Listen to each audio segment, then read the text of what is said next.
विद्यार्थियों, बीते दिन मैंने आपको धातु और अधातु लेसन में सक्रियता श्रेणी के बारे में बताया था।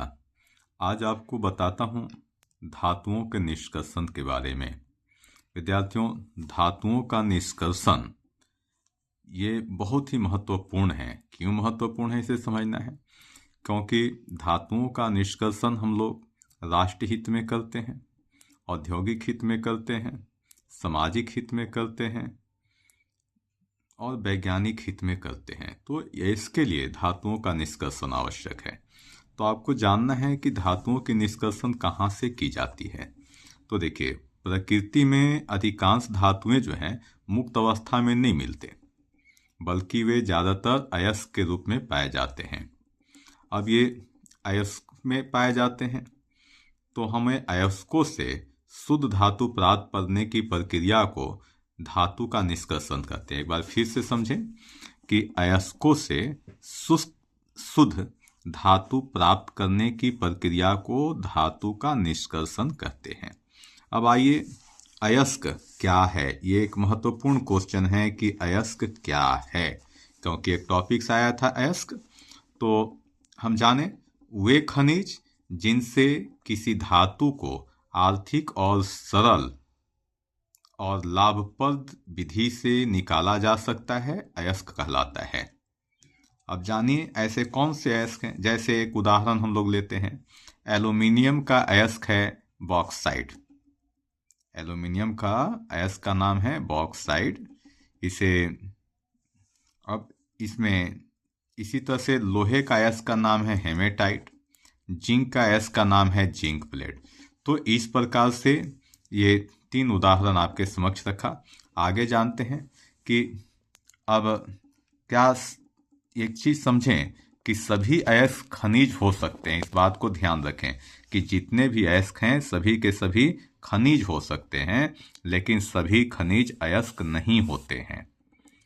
तो यहाँ पर इन चीज़ों को समझना है। और ये जो अयस्क हैं समान रूप से या तो सल्फाइड होते हैं या कार्बोनेट होते हैं या हाइड्रोक्साइड, इन्हीं फॉर्म में ये हमारी प्रकृति में मिलते हैं।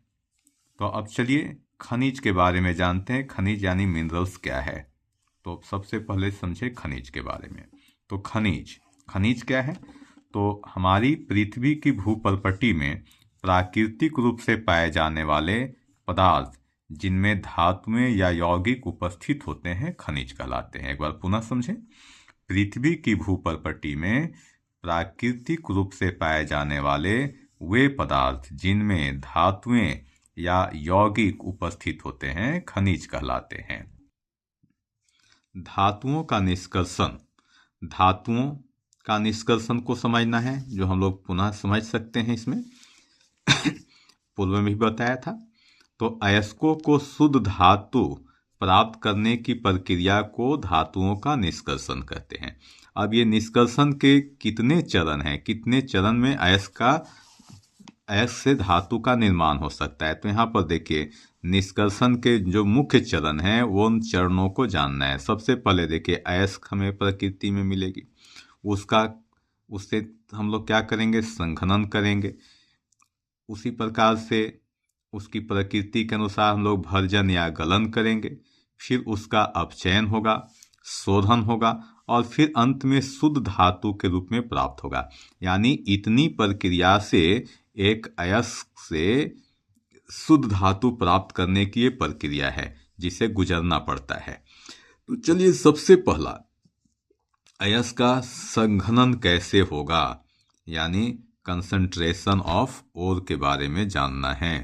तो देखिए, भूपटल में से अयस्कों का उत्खनन के बाद अयस्क से मिट्टी, रेत इत्यादि अशुद्धियों को हटाना होता है। क्योंकि जब आप भूपटल से यानी जमीन के अंदर से अयस्क को निकालेंगे तो उसमें बहुत सारी मिट्टी होंगी, रेत होंगी और भी कई प्रकार की अशुद्धियाँ होंगी, उन्हें हटाना होता है। इन अशुद्धियों को गैंग कहा जाता है। तो एक बार फिर से देखें, हम जाने गैंग किसे कहते हैं। तो देखिए, गैंग क्या है।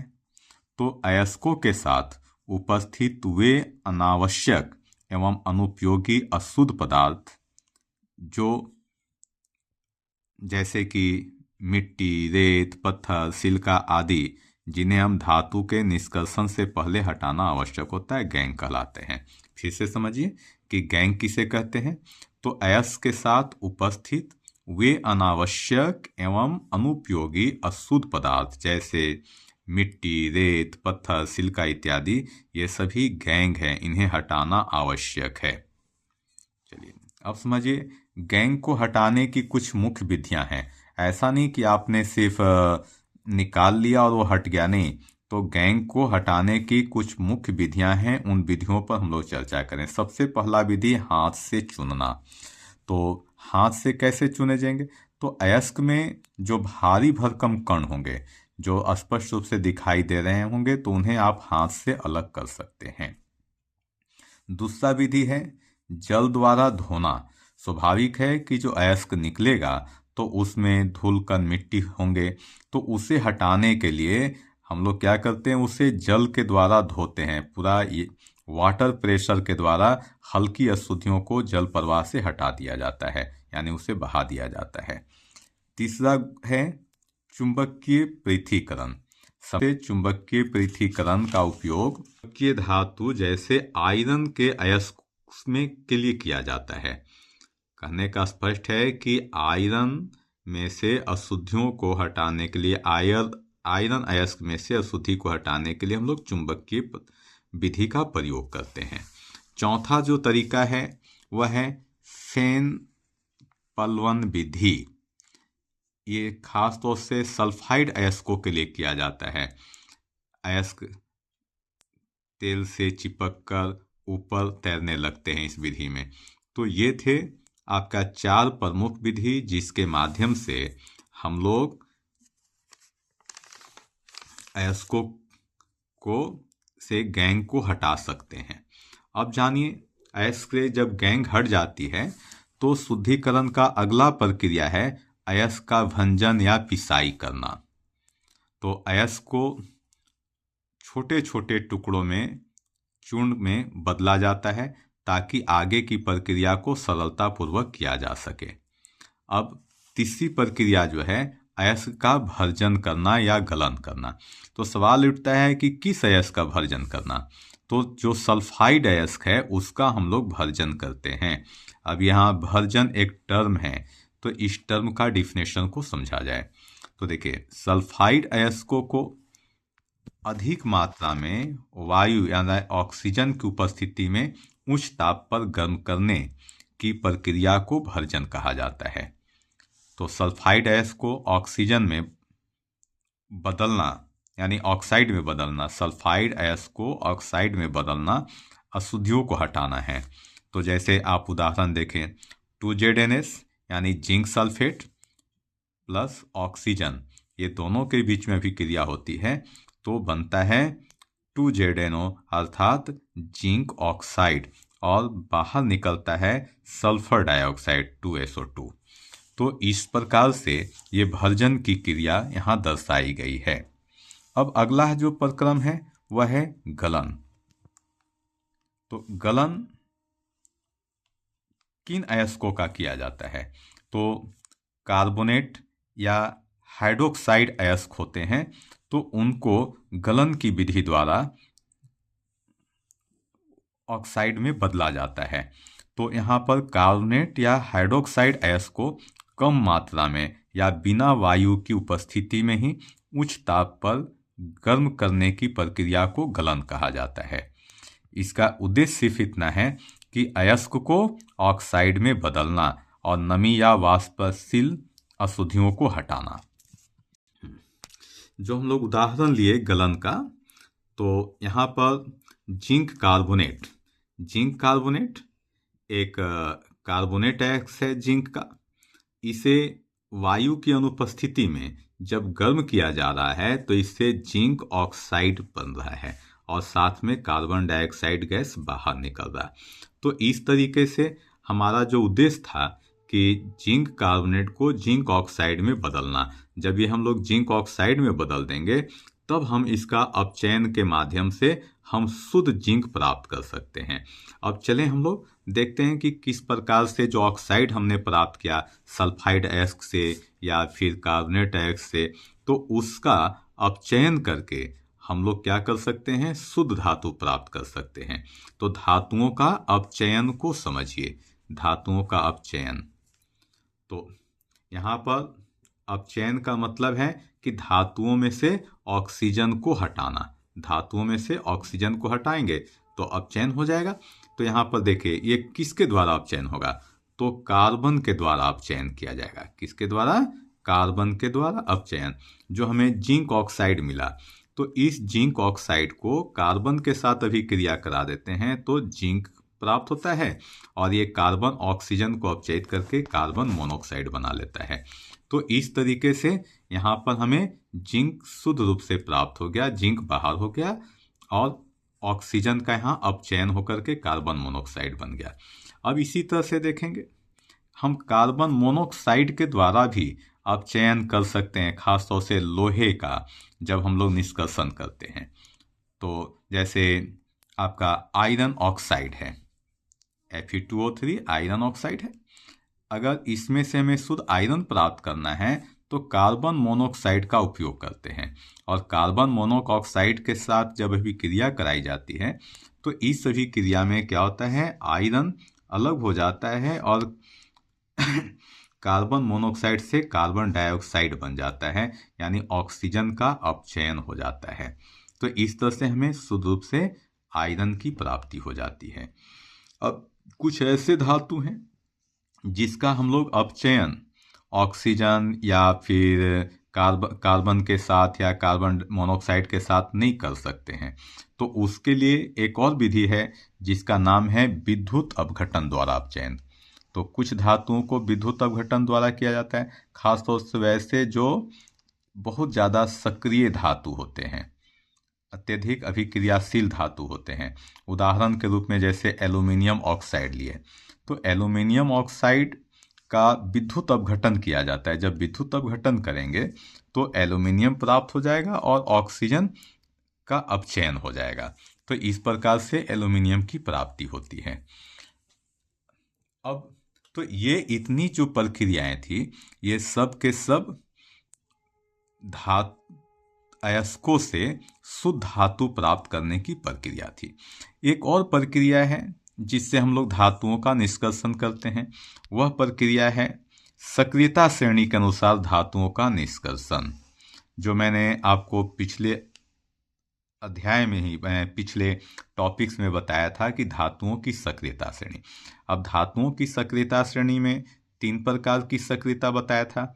जैसे अत्यधिक सक्रिय धातु, तो जो अत्यधिक सक्रिय धातु हैं, खासतौर से सोडियम, पोटेशियम, कैल्शियम, एल्यूमिनियम, तो इनका विद्युत अपघटन के माध्यम से हम धातु का निष्कर्षण करते हैं। जैसे एल्यूमिनियम है, तो एल्यूमिनियम ऑक्साइड प्राप्त किया, उसका विद्युत अपघटन किया, तो उससे क्या प्राप्त हो गया, एल्यूमिनियम प्राप्त हो गई। तो इस प्रकार से हम लोग क्या मिलता है, एल्यूमिनियम का अपघटन करते हैं। तो कैसे अपघटन करेंगे, ध्यान देने की बात है। जो हम एल्यूमिनियम लेते हैं, तो एल्यूमिनियम के अयस्क का नाम क्या है, बॉक्साइड। क्या नाम है, बॉक्साइड। इसका रासायनिक सूत्र है Al2O3.2H2O। इसे हम लोग बोलते हैं हाइड्रेटेड एल्यूमिनियम ऑक्साइड, यानी बॉक्साइड का रासायनिक नाम है हाइड्रेटेड एल्यूमिनियम ऑक्साइड। तो इस हाइड्रेटेड एल्यूमिनियम ऑक्साइड का विद्युत अपघटन करेंगे तो हमें प्राप्त होगा शुद्ध रूप से एल्यूमिनियम। अब आपको जानना है सक्रियता श्रेणी में एक मध्यम श्रेणी, जो मध्यम श्रेणी की धातुएं हैं, खासतौर से आयरन, जिंक, लेड, तो इनका अपचयन किसके द्वारा होगा, कार्बन या कार्बन मोनोऑक्साइड के द्वारा अपचयन किया जाएगा। अब सक्रियता श्रेणी में जो सबसे कम सक्रिय धातु हैं, जो सबसे कम सक्रिय धातु हैं, खासतौर से कॉपर, सिल्वर और गोल्ड। कॉपर, सिल्वर और गोल्ड ये सक्रियता श्रेणी में बहुत कम सक्रिय हैं, ये जल्दी अभिक्रिया नहीं करते हैं, खासतौर से वायु से, जल से या अम्ल से। तो ये ज़्यादातर क्या है, प्रकृति में मुक्त अवस्था में पाए जाते हैं या हल्के गर्म करने से प्राप्त हो जाते हैं। जैसे गोल्ड तो प्रकृति में पूर्णतः मुक्त अवस्था ही में पाया जाता है।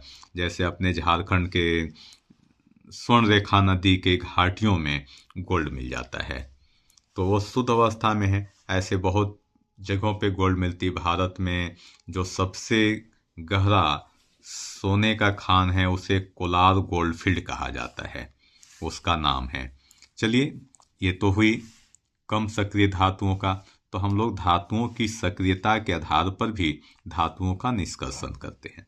इतना करने के बाद कुछ धातुएं जो हैं उनको शुद्ध करने के लिए शोधन यानी रिफाइनिंग ऑफ मेटल यानी उसका शोधन करना पड़ता है।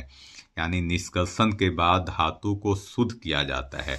इसमें जो प्रमुख विधियां हैं उन विधियों को समझिए। एक है विद्युत शोधन, इलेक्ट्रोलाइटिंग रिफाइनिंग, यानी विद्युत अपघटक में डाल करके उसे विद्युत धारा प्रवाहित किया जाता है। तो उससे क्या होता है, कॉपर निकल जाता है और उसमें कॉपर ऑक्साइड का जो पंख है वह अलग हो जाता है। तो इस प्रकार से पूरा शुद्ध कॉपर की प्राप्ति होती है।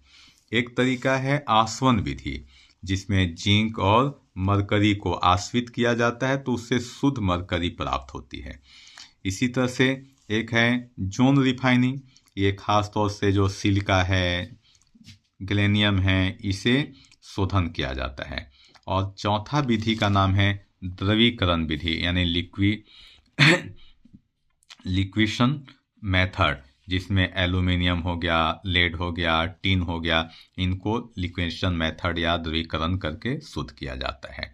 तो ये थे सारे विधियां। अब आपको जानना है कि धातुओं को मजबूती प्रदान करने के लिए, उसे ठीक उसमें जंग ना लगे, तो उसके लिए हम लोग क्या करते हैं, मिश्र धातु बनाते हैं धातुओं से, यानी एलोइंग करते हैं। तो मिश्र धातु क्या है, तो दो या दो से अधिक धातुओं या अधातुओं को मिलकर उनके गुण को बदलना बढ़ाना, यानी उसके मिश्रण को मिश्र धातु कहते हैं।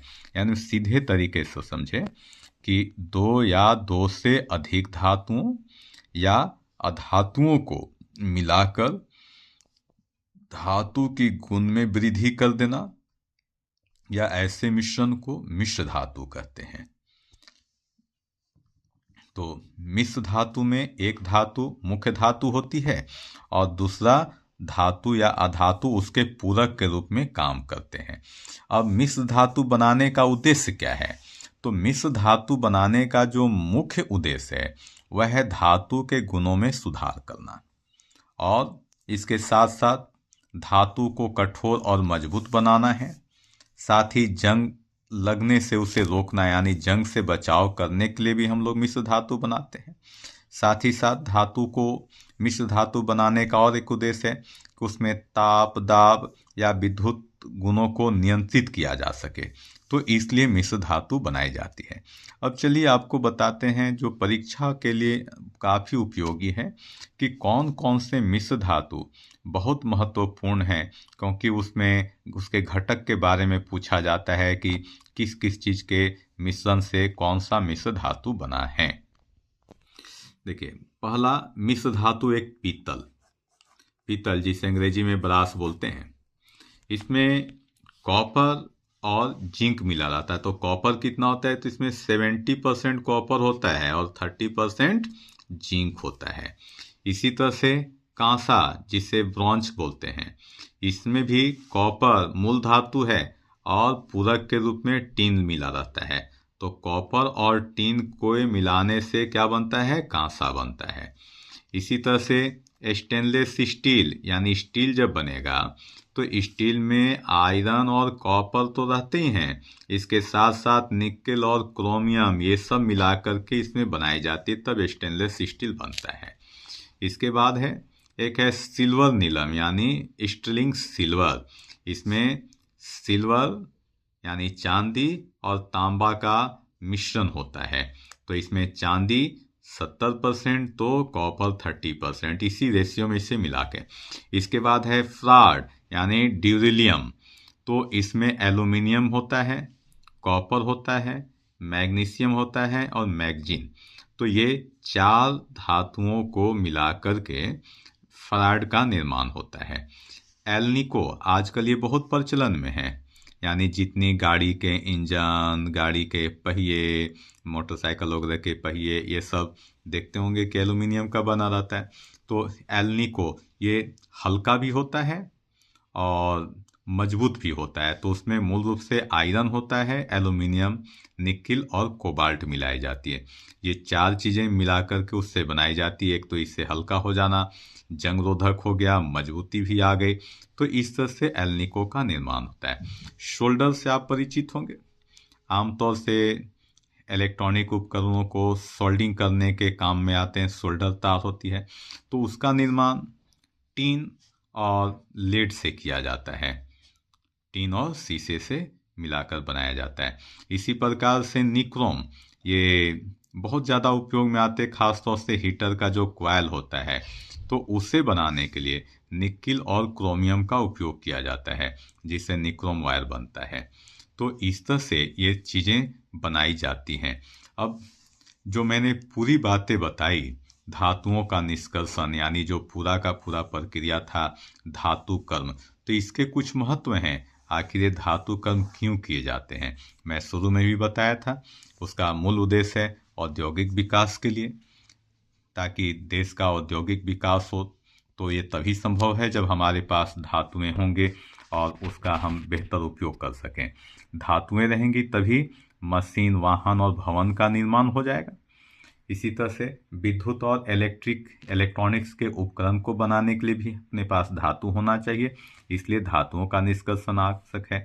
आर्थिक समृद्धि के लिए भी धातुओं का निष्कर्षण आवश्यक है, इसलिए धातु कर्म यानी धातु का निष्कर्षण इन 4 महत्वपूर्ण उद्देश्यों की पूर्ति के लिए की जाती है।